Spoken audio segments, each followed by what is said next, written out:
আজি যাত্ৰাৰ আৰম্ভণিতে মাক মন কৰি মাকক সেৱা ধৰিছে, বন্ধু বান্ধৱ গোটাই ইয়াতে তেওঁক সেৱা ধৰিছে। সুকলমে তেওঁৰ যাত্ৰা যাতে সুমংগল হয়, আকৌ যাতে সুকলমে ঘূৰি পকি আহি আকৌ নিজৰ জেগাত আহি প্ৰভু আপোনাৰ শ্ৰীচৰণতে প্ৰাৰ্থনা, আপোনাৰ শ্ৰীচৰণতে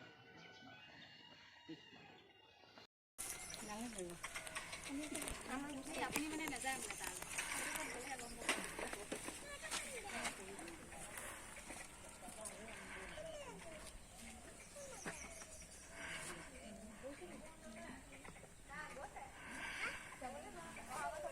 গোটেই ব্যৱস্থাটো প্ৰতিনিধিত্ব কৰিছে আৰু তেখেতে কি কি ব্যৱস্থা কৰিছে তেওঁক মই অলপ সময় তেখেতক ইণ্টাৰভিউ ল'ম। আপুনি কওকচোন এই ব্যৱস্থাটো কি মাধ্যমত আপুনি কেনেকৈ আগবাঢ়িব বিচাৰিছে, এই গোটেই কথাখিনি আমাক জনাওকচোন কথাখিনি। হয়, वाहिगुरु जी का खालसा, वाहिगुरु जी की फतेह। আমি বিশেষকৈ আমাৰ শিখ ধৰ্মত এটা কথা আছে, প্ৰথম গুৰুৰ পৰা দশম গুৰুলৈকে কৈছে যে মানৱ সেৱা। মানৱ সেৱাটোৱে আমাৰ মূল উদ্দেশ্য। সেই উদ্দেশ্যেৰে আমাৰ অসমত বসবাস কৰা বিভিন্ন সম্প্ৰদায় লগত আমি ওতঃপ্ৰোতভাৱে জড়িত আৰু দেখা গৈছে বিভিন্ন ক্ষেত্ৰত আমাৰ অসমীয়া যিসকল শিখ আছে এইসকলে পাঞ্জাৱত যিসকল আমাৰ বুৰঞ্জীমূলক গুৰুদ্বাৰা, ঐতিহাসিক গুৰুদ্বাৰা যাক কোৱা হয় বা তখত বুলি কোৱা হয়, সেইসমূহ দৰ্শন কৰাত কিছু অসুবিধা, যেনে ধৰক আপোনাৰ কমিউনিকেশ্যনেই হওক বা মাতৃক কথা কোৱাৰ কিছু ভাষাৰ অভাৱ, এই কিছু অভাৱৰ কাৰণে বহুতসকলে দৰ্শন কৰিবলৈ যাবলৈ অসুবিধা পায়।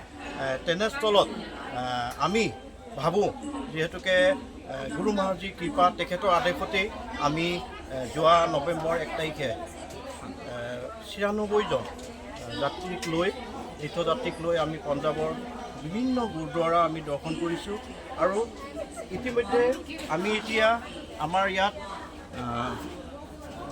ইয়াত শিখ সম্প্ৰদায়ৰ লগতে অসমীয়া, বেংগলী আৰু বিভিন্ন সম্প্ৰদায়ৰ লোকক আমি এইবাৰ আমাৰ পঞ্জাৱ, আমাৰ পাটনা চাহেবৰ আমাৰ দশম গুৰু শ্ৰী গুৰু গোবিন্দ সিংজীৰ জন্মস্থান, তাত যিটো প্ৰকাশ উৎসৱ পালন কৰে 4, 5, 6, সেই গুৰুপৰ্বৰ আমি উপভোগ কৰিবলৈ বা সেই গুৰুপৰ্বত আমি অংশগ্ৰহণ কৰিবৰ কাৰণে আমি লংকাৰ পৰা ডিফু, লামডিং, নগাঁও, চাপৰমুখ, বৰকলা, হোজাই, গুৱাহাটী, নগাঁও এই বিভিন্ন জেগাৰ পৰা 61জন যাত্ৰী লৈ আমি আজি যাত্ৰা আৰম্ভ কৰিছোঁ আৰু 6 তাৰিখে আমি তাৰ পৰা অসমলৈ পুনৰ ৰাওনা হ'ম।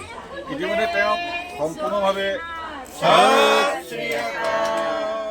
ইতিমধ্যে তেওঁক খোৱা লোৱা সম্পূৰ্ণ সকলোকে ব্যৱস্থা কৰিছে। বাইদেউহঁতে কওকচোন, আপোনালোকে খোৱা বোৱা চব ঠিকে থাকে দিছেনে? চব ঠিকে থাকে দিছে, কিবা অসুবিধা হোৱা নাই? আপোনালোকে কিবা অসুবিধা পাইছে খোৱা বোৱা ধুনীয়াকৈ দিছে, সুন্দৰ হৈ আছে, ঠিক আছে।